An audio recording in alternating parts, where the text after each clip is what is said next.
The handheld emulation scene is crazy, guys. It's exploding. There's so many companies that are popping up left and right that are creating some of the best handheld experiences in today's market. And the price to performance on some of these is kind of insane. There's so much that you can do on some of these, and a lot of these devices are pocketable. You can go ahead and take them with you whenever you travel or whenever you're on your commute to work. So it's honestly really, really great. All these companies, though, they have one thing in mind, and that's to create a handheld that you can use to relive some of those childhood memories, or to go ahead and share these memories with a loved one, whether it's a family member or a child, if you're a mom or a dad, or to experience some of the titles that you missed out on when you were a kid yourself. Underneath my YouTube videos, there's always a few handhelds that always get recommended, and one of those is the RG353V. Now, I'll be honest with you, I wasn't really interested in reviewing it. I just didn't see myself using it. Those two analog sticks, they seem kind of daunting, and I just didn't really have an interest in something that's almost a year old. But I had this company reach out to me, the Lit NXT or litnxt.com, and they said, hey, we really like your videos. We want to go ahead and send you a unit just to review and just go ahead and post up. They haven't seen this video. They have no say in whatever it is that I say in this video itself, but they did send that my way, and there's a link in the description that'll go ahead and point you to their website if you want to go ahead and buy this unit or anything on their website. But I went ahead and approached this kind of skeptically. I didn't really like the way that the ergonomics felt on the RG35XX. I like the Plus. The Plus feels phenomenal, and I have links to reviews up here. But when it came down to this, it had that same original RG35XX shoulder buttons, and the analog sticks were here. So I don't know. I felt really skeptical going into this, but to my surprise, for this being almost a year old, it runs really well, guys. A lot of the games that are on here run without too much of a hitch, and I was pleasantly surprised with what it could go ahead and do. When it comes to the specs, I'll list everything on screen, but there are a couple of things that I really want to go ahead and focus on here. First and foremost, the CPU that you get on this thing is legendary. It's the RK3566. You're also going to get dual microSD card slots, Bluetooth, Wi-Fi. There's going to be 3200 milliamp hour battery in there, as well as 2 gigs of RAM. The screen that you do get is 480p, it's 3.5 inches, and it is a touch screen, so you're able to go ahead and do things when you go onto the Android side of this handheld. The unboxing experience is pretty typical for an Anbernic device. You're going to get a USB-A to USB-C cable, some wipes to prep the screen for an also included screen protector, and you're going to get some documentation on how things run on this device as well as the unit itself. I will say that the documentation for the unit was pretty extensive, but I understand because you're not only able to boot into Linux, but you can also boot into Android OS, Android 11 specifically, if you want to. The first thing that I noticed when I turned on the 353V was how loud that front-facing speaker is.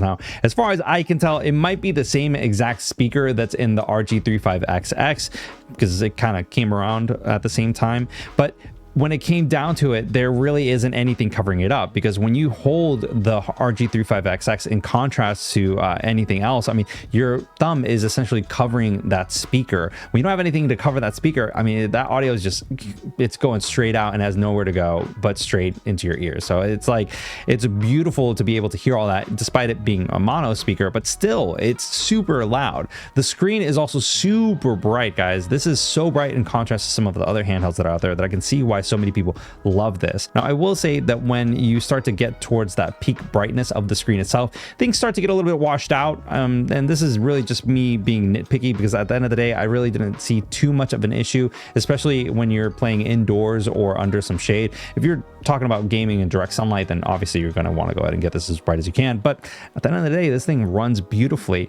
I also noticed that in terms of color, there are some green tints that are there, kind of like the green hues are a little bit bumped up when it comes to the color science of the panel itself. But aside from that, there really isn't too much to complain about when it comes to the screen. The analog sticks feel funky. Now, guys, at the beginning of the video, I talked about the ergonomics of how this felt, especially in contrast to the RG35XX, because this is really the only other handheld that I have that has this lip that's on the back. And the analog sticks just kind of made the unit itself feel a little bit imbalanced on while I was gaming, because what ended up happening is you have like this central weight that's there, kind of like that point of gravity that's in the middle. And when you go ahead and try to go ahead and press down when it's so far down, it just kind of, you know, leans forward a little bit. It's not that big of a deal. It's something that isn't, you know, too crazy, but at the end of the day, when I was trying to go ahead and game on it, I noticed that I consciously was like, whoa, I need to move my fingers to provide support on the back end to make sure that this unit doesn't fall forward.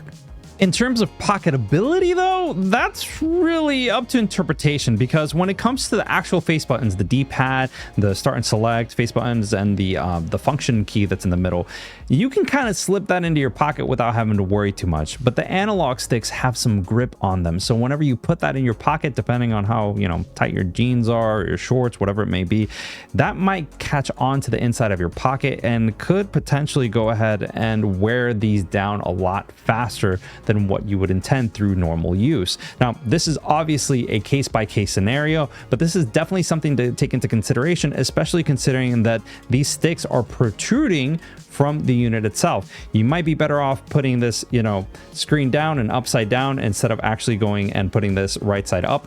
But this is something that I have to go ahead and mention in this video, because it is something that I experienced myself when I was testing this out on the road. When it comes to the front-facing buttons, it's pretty straightforward, but I still kind of want to go ahead and talk a little bit about some of these. So the D-pad is very reminiscent to the original Game Boy. It does have a little bit more pivot, especially when you contrast it to the original Game Boy. You can just tell that there is much more pivot in the RG353V in contrast to the original Game Boy. Then you have your start and select buttons, which again have a little bit more of a clickiness than the original Game Boy.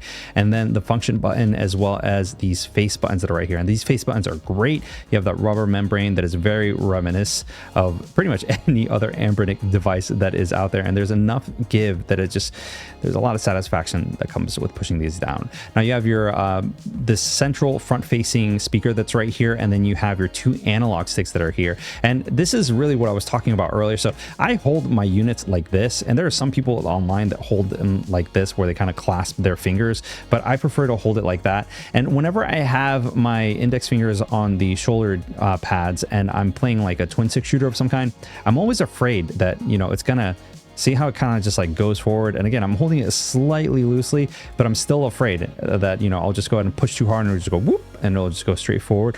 So I'm definitely conscious of that. Now, I'll be honest with you, most of the 3D titles that I've played, I essentially play it with one hand on the analog stick, or one finger on the analog stick, and then the other one on the face buttons right here, so I can go ahead and do whatever it is that I need to do.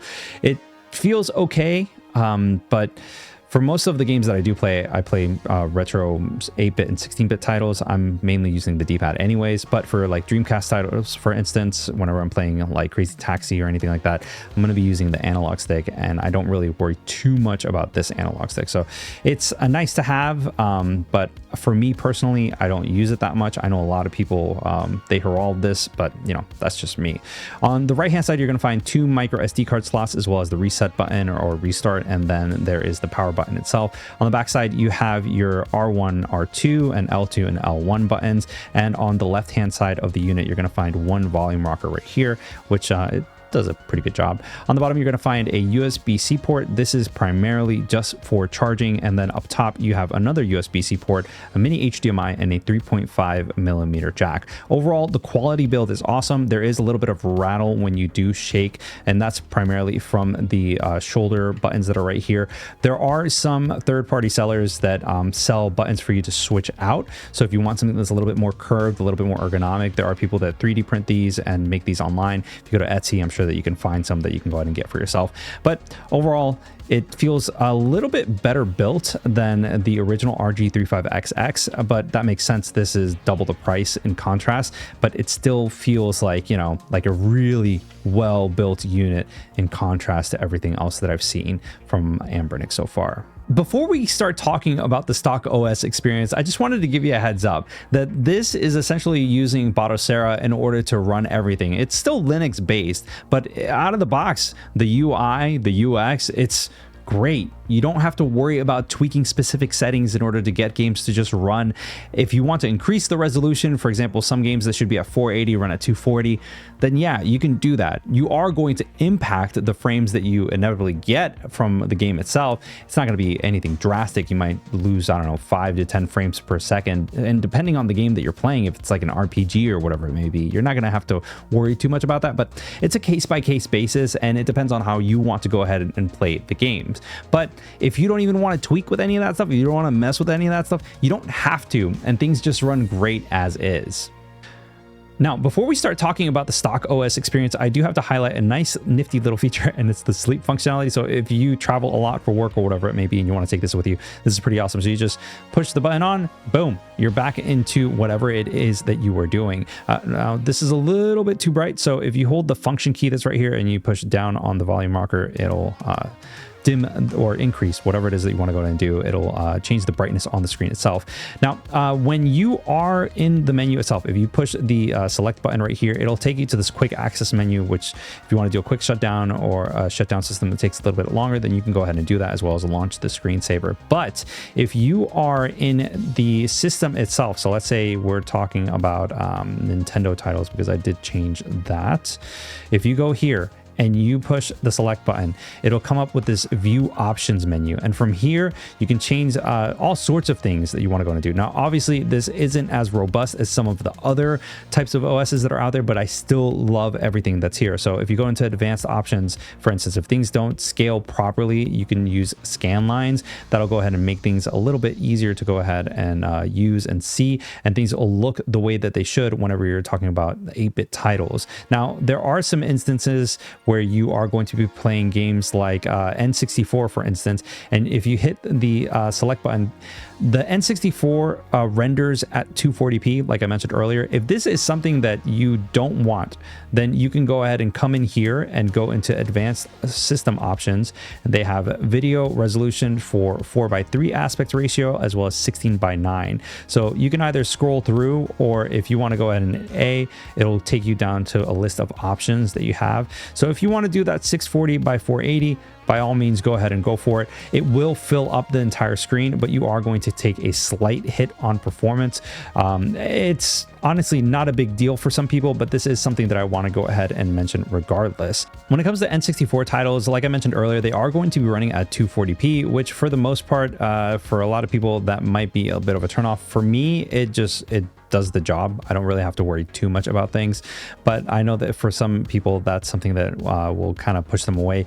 The problem with 240 is you can see a lot more of the pixels that are rendering on screen, and things just don't look as smooth as they did in the original. The frame rate, though, is pretty solid. You're looking at 59.5 to 60 frames per second on average, and for the most part, I don't have too much to complain about aside from that. Now, let's go ahead and create a save state, and from there, we're going to go back out, and we are going to increase that resolution. So again, hit select and go into advanced system menu, and then video 4:3 resolution. We go to 480, exit out, push B, boom, load this back up. And from there, you might see a little bit of a glimpse of better resolution, less jagged edges. Things just look nice and smoother. Obviously, this might be something that might not load properly or might not look properly on screen, but or on the video, but we'll see what happens. Let's go back to that auto save, load up.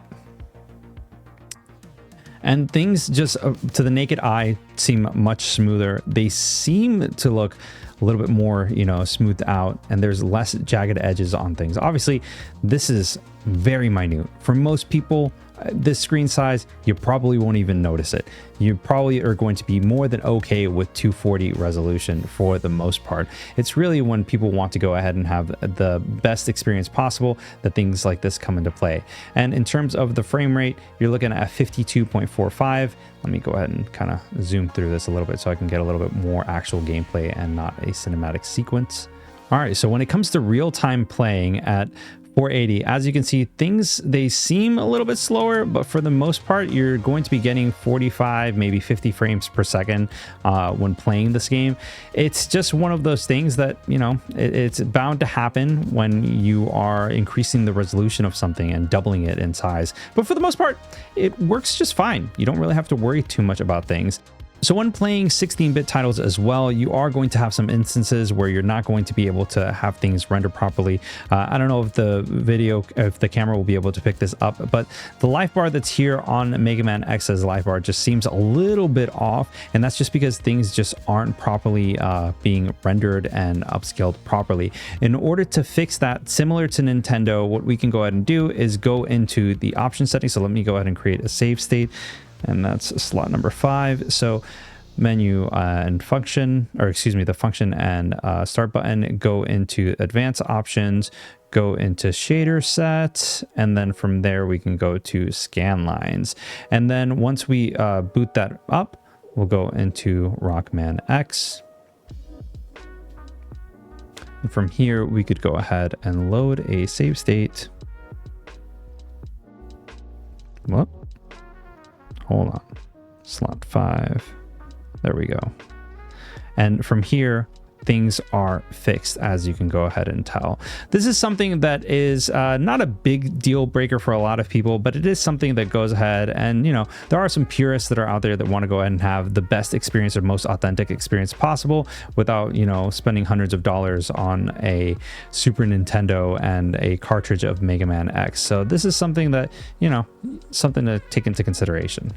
The Nintendo DS is one of the few instances where things aren't going to work 100% as they should. For example, you are going to be emulating 2 screens instead of 1. So for the most part, things are going to look a little odd. And what I'm going to be pushing is the R2 and the L2 button. So if I push the L2 button, it'll switch between these 2 screens, which is the top and the bottom. But if I push R2, it'll go ahead and it'll go into the horizontal. While I'm in this mode, if I push L2, it'll go ahead and switch to the other angle. But if I push R2, it'll go ahead and put me back into that single screen view. Also, because it's a touch screen, I thought that I would be able to go ahead and kind of just, you know, touch things around here and there, but everything is calibrated to just point into the top left-hand corner. So no matter which way I touch or do or whatever it is that I do on this screen, it's always going to go into the top left hand corner. So that's kind of one of the few downfalls, but this game is still playable for the most part. Again, it's using drastic, so if this is something that, you know, doesn't really bother you too much, then you will be able to go ahead and play some of the games that are here. Obviously, if there is any touch functionality that you do need in order to play the game, then that's a whole different conversation entirely. But aside from that, it runs.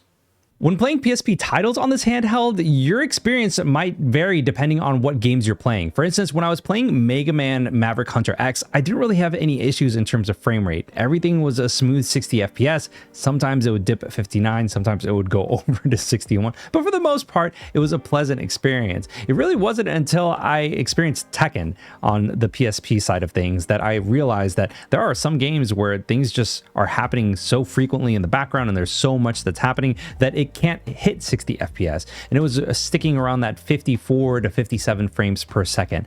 Like I said, it really depends on the games that you're going to be playing on this handheld, but for the most part, it runs pretty well. In order to switch over to the Android OS system on this handheld, what you want to do is completely shut down the handheld, hold the function key and push the power button, and after a while it'll go ahead and it'll flick on, and from there it'll load into Android OS. Another way of doing this is by just removing this first SD card that's right here and powering on the device, and from there it'll boot right into Android. Once you're in Android, all you have to do is just swipe up and there is all of the emulators that are readily available here. Now, I do like this really cool thing that Anbernic did. If you go ahead and swipe down, there's actually this Anbernic logo that's right here. If you push that, from there, you'll be able to actually load up their own front end, which is really cool. I do like the fact that it's here, but one of the things that I don't like about it is that it uses RetroArch for literally everything. So if you wanted to play, let's say, Dreamcast or N64 or whatever it may be, it is going to emulate in there instead of the actual emulators that are available on this handheld. So if you go again into Android, let's go ahead and close this down. You just push this and it'll shut down everything there. if you go right back into Android, and if you wanted to go ahead and load up something for N64, you'd go ahead and go into the right into the proper location or emulator for it, and from there all you have to do is just point the emulator to your SD card slot, to the proper folder where all of your games are shared.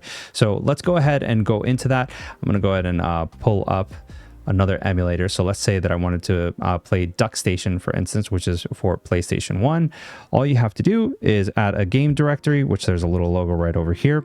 And you don't want to go to RG353P. What you want to do is you want to go to the SD card slot, which is right here. You hit that. And then from there, all you have to do is go down to your PlayStation folder, which is PSX. And all you have to do is use this folder, allow the program to access it. It'll go ahead and scan everything that's there, load it into the emulator, and from there everything will populate right here. For the most part, this is a much better experience in terms of playing the games that you want to play on the Android front, and you'll be able to experience games that are just running smoother overall, and you're going to have much more functionality in contrast to that Anbernic built-in front end that's there. Also, this does not have the Google Play Store already installed. You can sideload this, but that's a whole different process altogether, and get Google Play Store on here in order to get things going. The Wi-Fi, Bluetooth, everything else works as it should, but I did want to go ahead and let you know that some things just aren't going to work straight out of the box. But for the most part, for the games and the systems that are here, it does a really good job.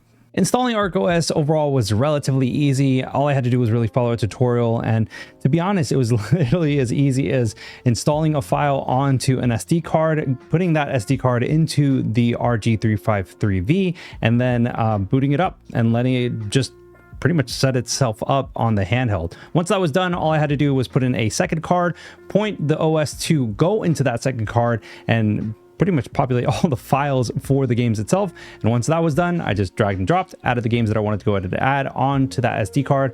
Boom, I was done. After that, all I had to do was scrape images and box art and all this and that, just so that things looked nicer. But in terms of actual functionality, this thing is pretty awesome. I can understand why Ark OS is something that a lot of people pretty much get behind. That and the whole flexibility and functionality of Emulation Station running on this handheld is honestly awesome. Now, I'm not going to spend too much time on Ark OS in terms of everything, but there are a couple of features that I do want to go ahead and highlight in this OS.